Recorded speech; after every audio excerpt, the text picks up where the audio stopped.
started the recording. Oh God! You know, we're a little off right now. You need. I swear I need like one of those whiteboards to hold up. Press YouTube. Turn on YouTube. Turn on your camera. I need a producer. Tell me your stories. Put on your lipstick. Put on your eyes. I need hair and makeup. Stat. Hair and makeup. Add that in. We need a producer. We need somebody that just does this stuff for us. We do. Any interns out there want to come be our producer? We started recording later in the day. Usually we're recording first thing in the morning, and it's like we're a little off. And our guest is coming in a little bit later today because she's busy. I don't know, running a restaurant or something. Becky Atkins from Summer Revival Wine Company is going to join us. We've been hounding her for a while, and she's going to come on today. Well, while you were gone all day gallivanting around. Oh God, I wish I hadn't.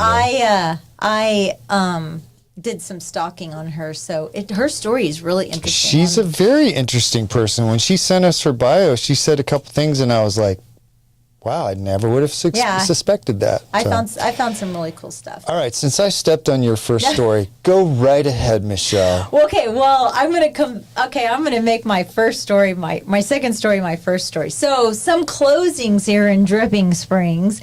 Chick-fil-A is closed through February, possibly to the first part of March. They're doing a full remodel, and I hope it's the parking lot. I was over there yesterday, and that place is torn up. Is it I almost went today, just muscle memory, to go get an iced tea. You ended up with an iced tea from Whataburger, but it's not iced tea. It's Diet Coke. It's rum and Coke. It is.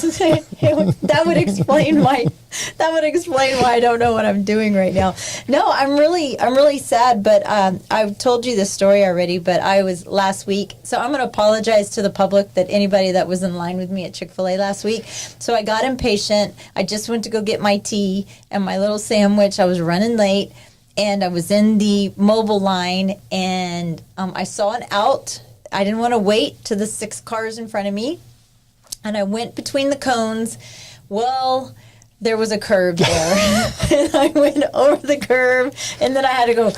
You know how I knew that? I saw it on TikTok. Oh, I'm sure you did. Yeah, I'm sure you did. It was a video called "Idiot Drivers." I think you were the first or second one. I was so embarrassed. Like, once I was on the curb, I was like, "Oh no, I got to commit. Like, what am I going to do? Back up?" Got to just go. Yeah. And then I had to drive around the bank, and then come back. The drive of shame. Yeah. I'm a terrible driver. Don't judge me. Please. Well, and you also mentioned Texas, Chicken Express. I feel bad for them. I do. But any restaurant owner. Yeah, it's a hard business, but it's a terrible location. Well, it's hard to get. It's not so much as a terrible location as it's really hard to get employees that want to work. Yeah, so I'm sure it was a mix of things, but it's not a good location. I never saw anybody there. You would think that they would have had a pretty good clientele, but I would very rarely see people going in or out of there. They had good corn nuggets. I liked their corn nuggets. So that's what I'm going to. You can't pay that kind of rent with corn nugget sales. So something that's opening, Cousin Louie's. Cousin Louie's has now opened. They are owned by the Tony C's family of pizzerias and stuff like that. And they named it after their cousin Louie. Oh. Yes, and Louis Socola, I think is his name, but he's the head chef. This is where Mighty Fine was for about a minute and a half, right? Yeah. So I'm excited about that. I know there's a lot of people that were in Belterra. They got friends and family invites to go try their soft opening. Oh, that's cool. Which is neat. How come we didn't get invited to that? Because we don't live in Belterra. Well, that's true. Here's another one that I bet you didn't know. Going Postal is closing. Yes. Do you know what that is? Yeah, they are closing. Where's that located? That's over past Belterra I think it's not where the Baylor Scott and White is, but it's kind of right around over there. They were always super nice. I don't know exactly when they're closing, but their lease is up, and they've been telling their customers that they are not reopening somewhere. I hate seeing any business fail. Yeah, so I guess the Belterra women finally drove them crazy enough to close their doors. Coming up also, the Wild Game Dinner. You have talked about this many times. Yeah, I was involved with that for about 10 years. February 22nd from 6 to 9. Tickets are $15. So that one's really cool. I think it's really neat that they're continuing that tradition. They raised a lot of money. That's really neat. People will pay a lot of money to eat bear and emu and buffalo and I'd pay more money not to eat. Yeah.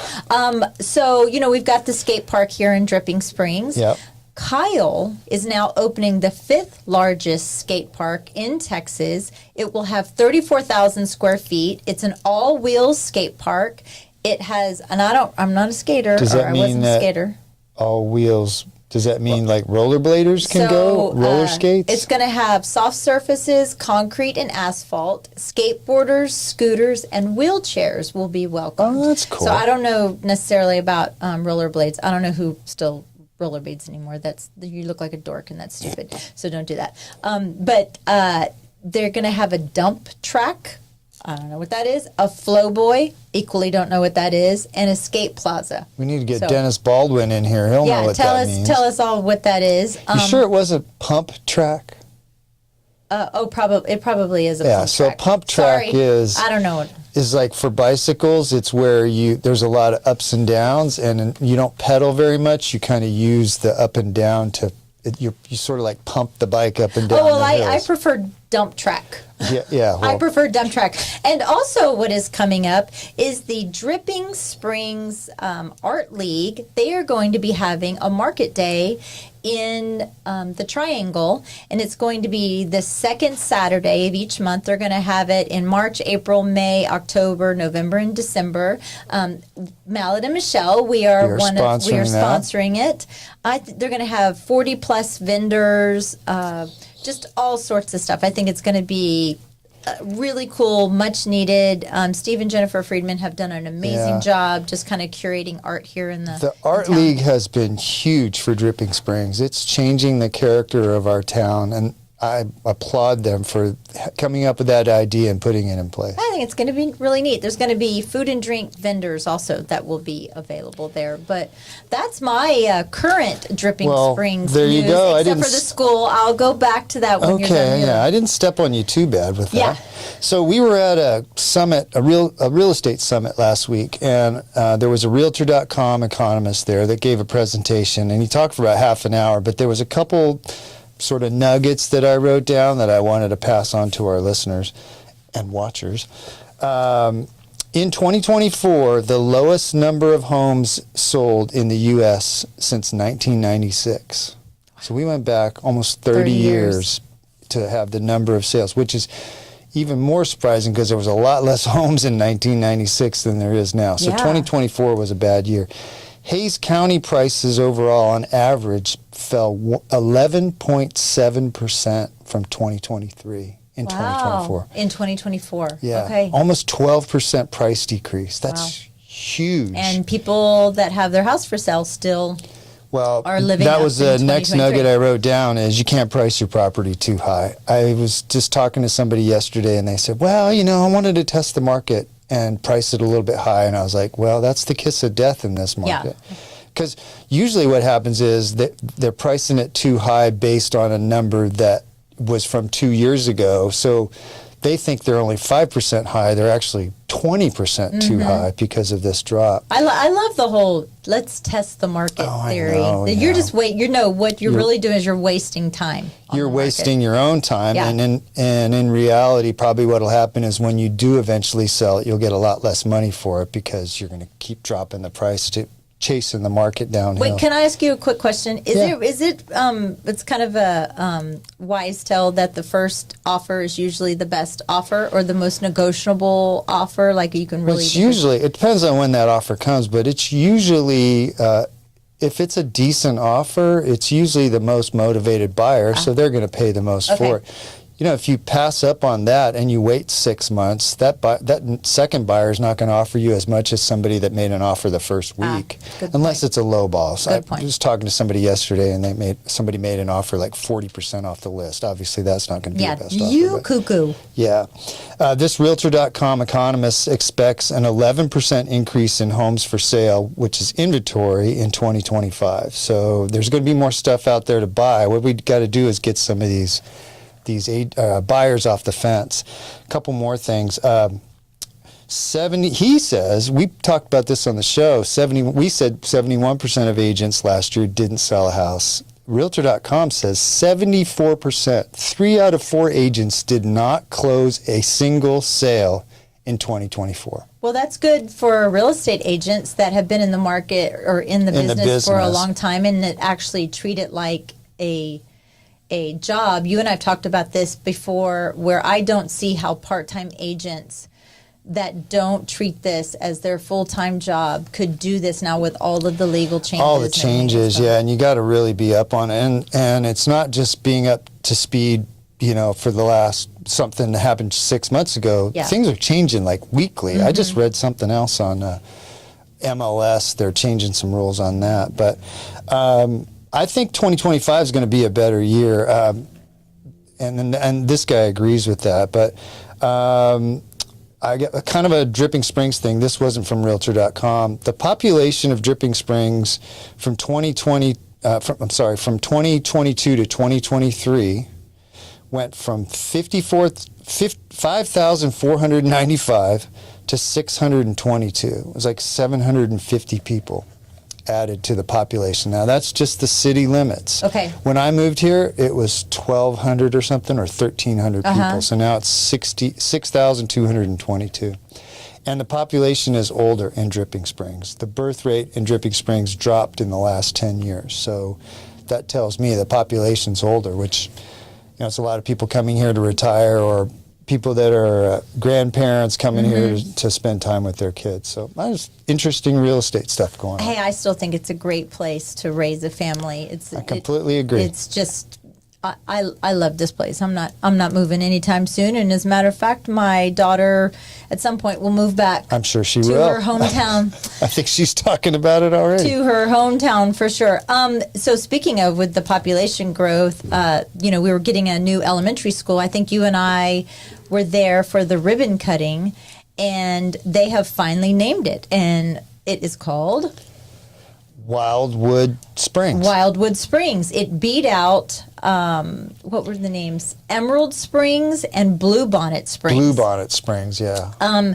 They felt like Emerald Springs, they were going to keep that in the queue, I guess, for when they decided to add the middle school.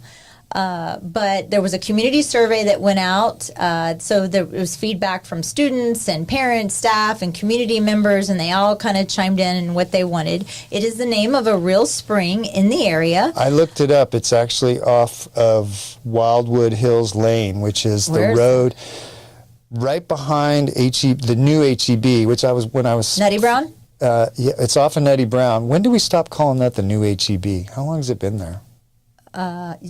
I don't know. Is it still 2 years? The HEB at Nutty Brown. The new HEB. Either the new HEB. Yeah. There's a road that goes back behind HEB called Wildwood Hills, and the spring is back off of that. It's back in there a mile or two. I didn't have that in my research, so I'm glad you did this. Well, the school is slated to open for the school year of August of 2025, which is really cool. In Headwaters, we talked about that, and then they also announced the new principal. And his name is, I wrote it in marker, and so I'm going to butcher his last name. Steve Novikas, I think is how you say his last name. He was the principal of Rooster. He was the vice principal of Sycamore. He came out of state, and apparently he's very well liked and very well respected, and people are very excited.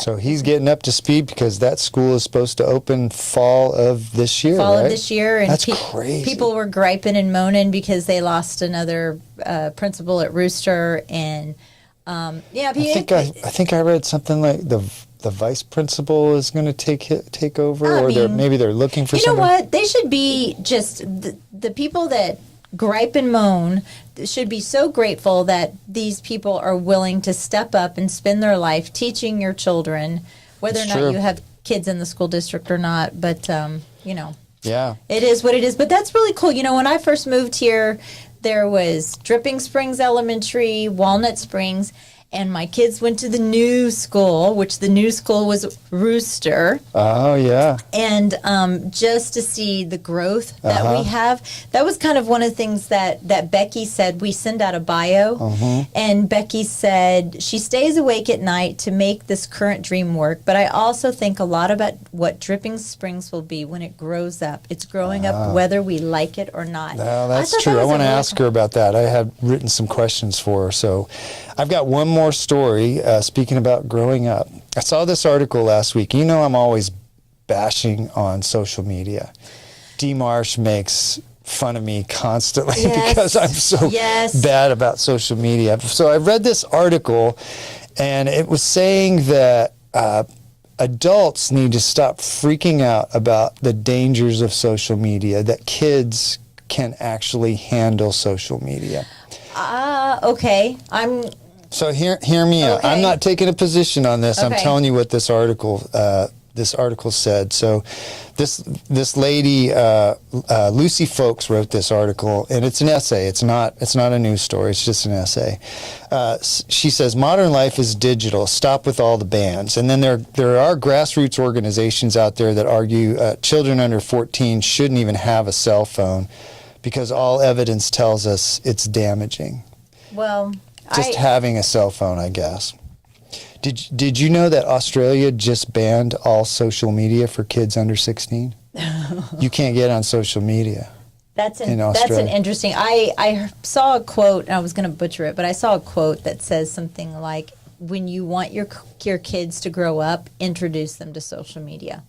So people are always saying, "Oh, the time flies so fast." I mean, look, we did it, and I mean, you turned out okay. It's to be determined. I'm still working on it. I'm a work in progress. Banning the social media works until kids figure out what a VPN is, and then you can just tell your phone that you're in the USA and get on any app you want. But I don't even know what a VPN is. I know the kind virtual of private what it does, network, but yeah. I don't. I mean, give me a break. If there are things that are banned where you're at, you can get a VPN and tell that VPN that you are in, say, Canada. Yes. And if it's allowed in Canada, then it gives you the same access that you would have in Canada. I've learned all I know about VPNs on TikTok when they tried to ban TikTok. Yeah, that's right. Well, yeah, see, people were doing it. So I read through some of this, and this guy, she quotes this guy, Jonathan Haidt of NYU School of Business, that says, kids today are the anxious generation largely because of smartphones. And she points, this Lucy Folks points to that as not true, that kids are not anxious because of social media. And you might remember, this was probably 100 episodes ago. I was listening to a podcast, and they were talking to this teacher. And this teacher was asking the kids in her class about social media. And she went to one student, and she asked the student, "How would you feel if I took you off social media?" And the student said, "Well, I would hate that. I couldn't see what my friends are doing. I wouldn't know what's going on." And the teacher said to the class, "How would you all feel if I took all of you off social media?" And almost 100% of them said, "I think that would be great." So a lot of times kids are on social media because they feel like they're missing out, FOMO, right? Mm-hmm. So I think there is probably a happy medium between total bans and letting kids have carte blanche, to be on social media as often as they want. I think that's going to come down to parenting. It's like parenting. When it comes back to it, just be the best parent you can, and and I think your kids are going to turn out all right.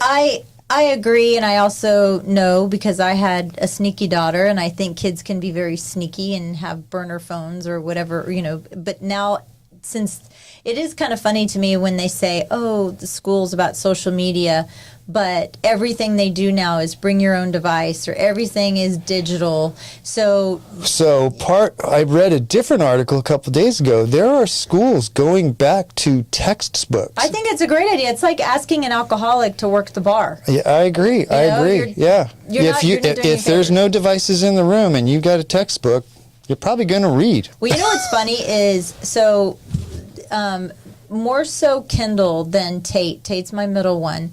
Tate is never on social media ever anymore. Not at all. He's engulfed in his studies. Yeah. He took everything off because he says it was a distraction for him. Kendall is a little bit, more. She's active on it. Logan only goes to TikTok. That's it. He doesn't. I think the last time he ever posted on Facebook was like 2020.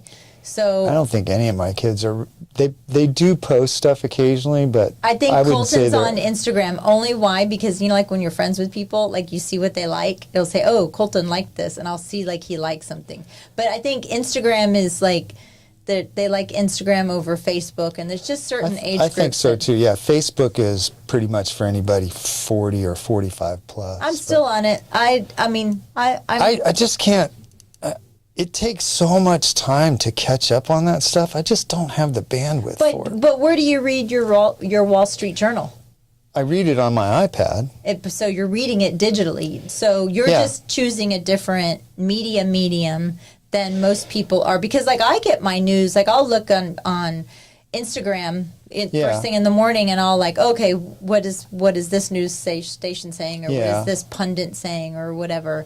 So I just think it's just a different medium that you're comfortable with and that speaks to you. Well, yeah, that's true. If I could still get a paper newspaper, I would. But if I could just get the crossword yeah, puzzle. that's right. No, I don't even do the crossword puzzle. But I one last thing, and then we'll close this up and get Becky in here. But one of the reasons I don't get on Facebook, you pointed me out a post from somebody.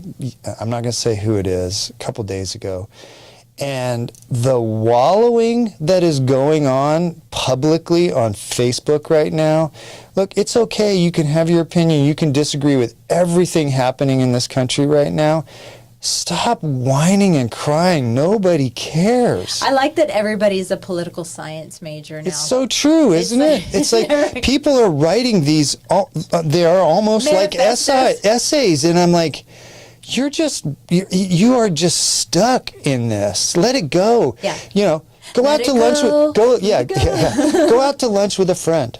Go, call your mom. Stop thinking that. Call your mom. Yeah, but stop thinking that some bureaucrat that gets fired in Washington is somehow just a terrible thing that's going to affect your life. It is not going to affect you one iota.